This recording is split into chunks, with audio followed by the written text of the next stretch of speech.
Hello दोस्तों, स्वागत है आप सब लोगों का हमारे यूट्यूब चैनल फटाफट पढ़ाई में। दोस्तों, हम लोगों ने नीट एग्ज़ाम के प्रीवियस ईयर शुरू किए थे बायोलॉजी के, वो भी हिंदी मीडियम में।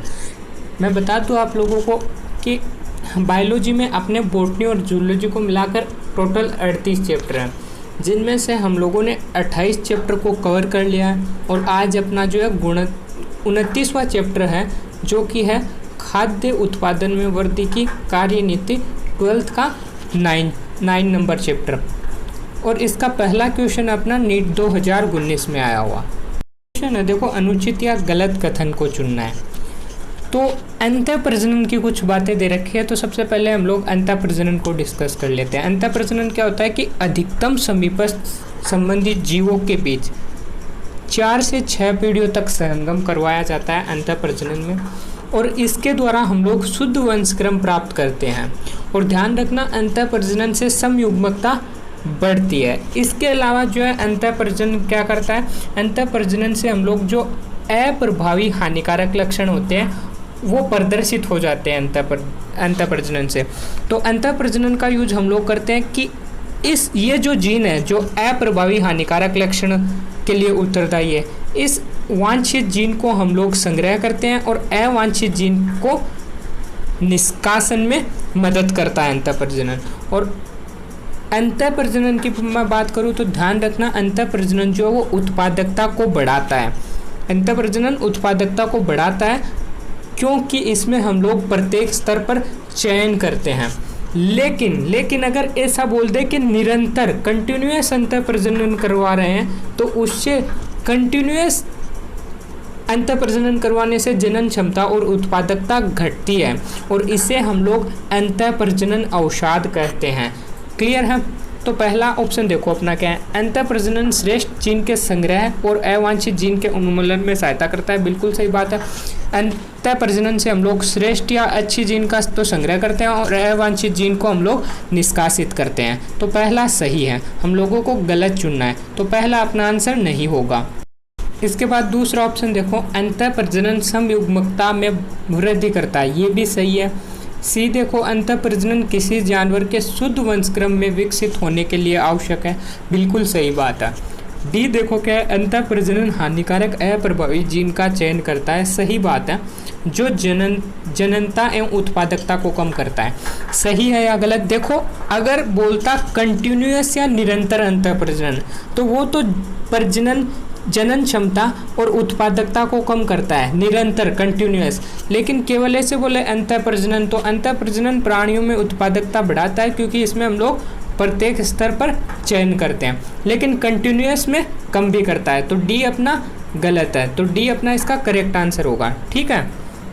क्यों? क्योंकि हम लोगों से अंतः प्रजनन बोला है, केवल निरंतर अंतः प्रजनन नहीं बोला। नेक्स्ट क्वेश्चन देखो, इसके बाद अधिक दूध देने वाली गाय को प्राप्त करने के लिए किया गया कृत्रिम भरण क्या दर्शाता है? तो इसे आप लोग याद रख लेना, नीट 2017 में आया हुआ क्वेश्चन है।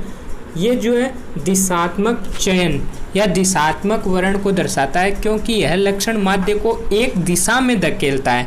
ठीक है? तो इसका कौन सा ऑप्शन होगा अपना? बी करेक्ट होगा।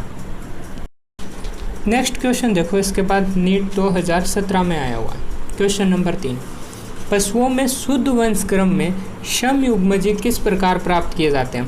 तो देखो, पशुओं में शुद्ध वंशक्रम की अभी हम लोगों ने पहले क्वेश्चन में बात की थी, अंतः प्रजनन द्वारा हम लोग शुद्ध वंशक्रम विकसित करते हैं। तो अंतः प्रजनन एक बार फिर से मैं आप लोगों को रिपीट कर रहा हूँ, क्या होता है समीपस्थ जंतुओं में या जीवों में। ठीक है?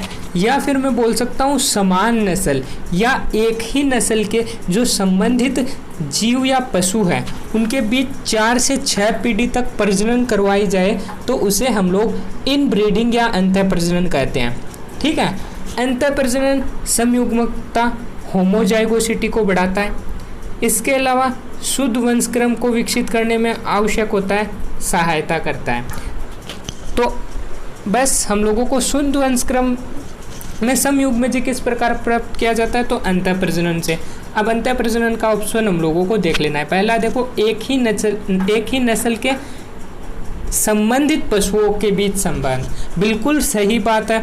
अंतः प्रजनन में एक ही नस्ल या समीपस्थ जो जीव हैं समान नस्ल के संबंधित पशुओं के बीच संगम होता है तो यही अंतः प्रजनन को दर्शाता है, तो ए अपना करेक्ट होगा। बाकी के ऑप्शन देखें तो उनमें देखो बी में असंबंधित पशु बोला है तो उस तरीके से गलत होगा। सी विभिन्न नस्ल बोल दिया, अलग अलग नस्ल, तो गलत है। डी भी सेम है, अलग अलग प्रजाति बोला है, तो इसका अपना जो है अंतः प्रजनन ए जाएगा। अंतः प्रजनन की डेफिनेशन भी हम लोगों को याद रखनी है, बाकी अंतः प्रजनन किस किस में सहायता करता है वो भी हम लोगों को याद रखना है। काफ़ी क्वेश्चन यहाँ से पूछे जाते हैं। अगला क्वेश्चन देखो, नेक्स्ट क्वेश्चन नंबर 5, अंतरा स्पीसीज संकरण में किसके बीच संगम करवाया जाता है? तो देखो अंतरा स्पीसीज संकरण में क्या होता है, वंश तो समान रहता है, समान वंश की अलग अलग जातियों के बीच संकरण करवाया जाता है। तो ऑप्शन देख लो ऐसा कौन सा है। पहला है अलग अलग नस्ल अलग नहीं, जाति ही अलग अलग होती है इसमें, तो ये गलत है। बी 4 से 6 पीढ़ियों तक एक ही नस्ल, ये तो अंतः प्रजनन हो गया, ये भी नहीं है। बी समान पूर्वज न होते हुए भी एक ही नस्ल नहीं, अलग अलग जाति में करवाते हैं, वंश एक होता है जाति अलग अलग होती है अंतरा स्पीसीज संकरण में। तो डी देखो, दो अलग अलग संबंधित स्पीसीज या जातियों में, दो अलग अलग जातियों में, तो डी अपना करेक्ट होगा। नेक्स्ट क्वेश्चन देखो, निम्नलिखित खाद्य मछलियों में वह कौन सी समुद्री मछली है जो ओमेगा 3 वशीय अम्लों का उत्तम स्रोत है? तो देखो सबसे पहले तो समुद्री मछली की बात करूँगा, मिग्रल, मिस्टस और मांगुर, ये तीनों तो है स्वजलीय मछली, तो इस हिसाब से ए सी डी तो अपना वैसे ही नहीं होगा क्योंकि समुद्री मछली बताना है। और मेरे कल एक ही ऐसी मछली है जो समुद्री मछली है और इसमें ओमेगा 3 फैटी एसिड भी पाया जाता है, तो इसका अपना आंसर जो है वो बी करेक्ट होगा। ठीक है, इसके बाद अगला क्वेश्चन देखो, क्वेश्चन नंबर 7, लेग्यूम या घास को चारागाह में या चक्रीय फसल द्वारा मिट्टी की संरचना व उत्पादकता को सुधारने के लिए जो प्रक्रिया अपनाते हैं वो क्या कहलाती है? तो उसे हम लोग लेक खेती कहते हैं। क्या कहते हैं? लेक खेती। तो इसका अपना सी ऑप्शन करेक्ट होगा। ठीक है, याद करना है ये। इसके बाद अगला क्वेश्चन देखो, क्वेश्चन नंबर 8, जीव द्रव्यक एक कोशिका है।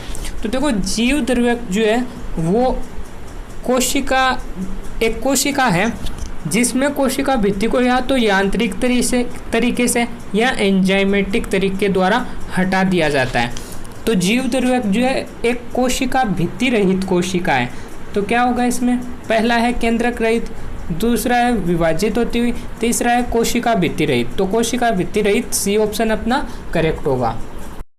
नेक्स्ट क्वेश्चन है अपना, उत्तक संवर्धन तकनीक द्वारा रोगी प्लांट से विषाणु मुक्त स्वस्थ प्लांट को प्राप्त करने के लिए रोगी प्लांट के किस भाग को लिया जाएगा? तो देखो हमारे पास एक प्लांट है जो कि रोगग्रस्त है, उस प्लांट में डिजीज़ है और उसी प्लांट से हम लोगों को टिश्यू कल्चर द्वारा, उत्तक संवर्धन द्वारा एक नया प्लांट तैयार करना है जो कि रोगग्रस्त ना हो, जिसमें कि डिजीज़ ना हो, ऐसा प्लांट हम लोगों को तैयार करना है। तो हम लोग कौन सा भाग लेते हैं? बहुत ही सिंपल सा क्वेश्चन था। हम लोग जो है इस कार्य के लिए विवजोतक का यूज करते हैं। क्यों? क्योंकि विवजोतक ऐसी कोशिका है जहाँ कंटिन्यूअस डिवीजन चलता रहता है, कोशिका विभाजन चलता रहता है और यहाँ पर वायरल इन्फेक्शन होता ही नहीं है। वायरल या फिर जो भी रोग है उसका इन्फेक्शन विवजोतक में नहीं होता है। इसीलिए हम लोगों को उत्तक संवर्धन द्वारा रोगी प्लांट से नया प्लांट उगाना है, स्वस्थ प्लांट, तो उसके लिए हम लोग विवजोतक का यूज करते हैं। तो पहला ऑप्शन है अपना केवल शीर्ष विवजोतक। देखो विवजोतक लेते हैं लेकिन केवल शीर्ष विवजोतक के लिए ऐसा कोई ज़रूरी नहीं है, तो ए गलत है। बी पेडिसेड पेरेन्काइमा नहीं। सी शीर्ष और अक्षीय विवजोतक दोनों ही, हाँ इनमें से कोई भी विवजोतक ले सकते हैं, तो सी अपना करेक्ट आंसर होगा। क्लियर है? अगले क्वेश्चन पर चलें। अच्छा क्वेश्चन था और ध्यान में रखना है, नीट 2022 में पूछा जा सकता है। अगला क्वेश्चन देखो इसके बाद, प्लांट में स्वपात्रित क्लोनिंग प्रवर्धन किसके द्वारा चित्रित होता है? तो देखो ये जो है PCR और RAPD के द्वारा चित्रित होता है, और ऐसा ऑप्शन जो है अपना पहला ही है, PCR और RAPD, तो ए ऑप्शन अपना करेक्ट होगा। ठीक है, देखो अगर मैं बात करूँ PCR पॉलीमरेज चेन रिएक्शन, इसकी फुल फॉर्म होती है। इसमें क्या होता है, इसके द्वारा DNA के छोटे टुकड़े माइक्रोग्राम में हम लोग इनकी मात्रा लेते हैं। ठीक है, और इन छोटे टुकड़ों से कुछ ही घंटों में करोड़ों फोटोकॉपी या प्रतियां बना लेते हैं PCR द्वारा। और RAPD में क्या होता है, RAPD अर्थात पॉलीमॉर्फिक DNA का रैंडम परिवर्तन है। ये भी PCR की तरह ही है, परंतु इसमें DNA के भाग को यादृच्छिक एम्प्लीफाइड किया जाता है। तो स्वपात्रीय क्लोनिंग परिवर्तन में PCR और RAPD का यूज किया जाता है, ये अपना करेक्ट होगा।